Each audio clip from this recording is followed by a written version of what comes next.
Khulna medical college হাসপাতালের সামনে বেসরকারি heart foundation and incentive care প্রতিষ্ঠানের পরিচালনা পর্ষদের দুই ব্যক্তির বিরুদ্ধে তাদের ভাড়াকৃত প্রতিষ্ঠানের বকেয়া বাড়ি ভাড়া ও বিদ্যুৎ বিল সহ পাওনা অর্থ আত্মসাতের অভিযোগ এনে সোনাডাঙ্গা মডেল থানায় লিখিত অভিযোগ দাখিল করেছেন বাড়ির মালিক ডাক্তার এম আব্দুস শামীম।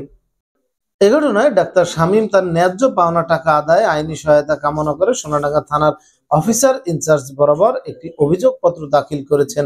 বাচ্চা অসুস্থ, ওইখান থেকে রিপোর্ট দিছে, দিলি তখন আমি এখানে আইসি, আমার পাঠাই দিছে অন্য একটা লোকের সাথে।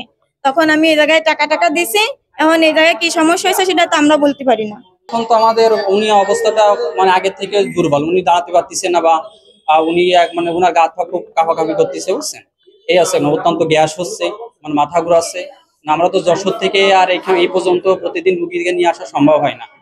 ইলেকট্রিক অ্যান্ড ইলেকট্রনিক্স সামগ্রী ক্রয় বিক্রয় কিংবা সার্ভিসিং এর নির্ভরযোগ্য প্রতিষ্ঠান Suman electric and wash servicing, power house gate, Khalishpur, Khulna.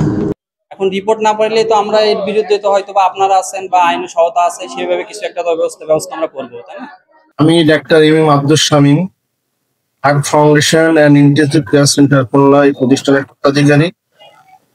আমার এই প্রতিষ্ঠানটা আমি মোহাম্মদ মিজানুর রহমান মানিক এবং মোহাম্মদ নাজমুল হোসেন তাদের কাছে ভাড়া দেওয়ার পর থেকে তাদের যে শর্ত মোতাবেক যে চুক্তি হয়েছিল, চুক্তির যে ভাড়া, বিদ্যুৎ বিল, স্টাফদের বেতন, অ্যাডভান্স এবং বিল্ডিং ভাড়া সবকিছুই তারা কোনোটাই আমাকে দেয়নি এবং এগুলো তারা ঠিকঠাক মতো কোনোটাই প্রদান করেনি।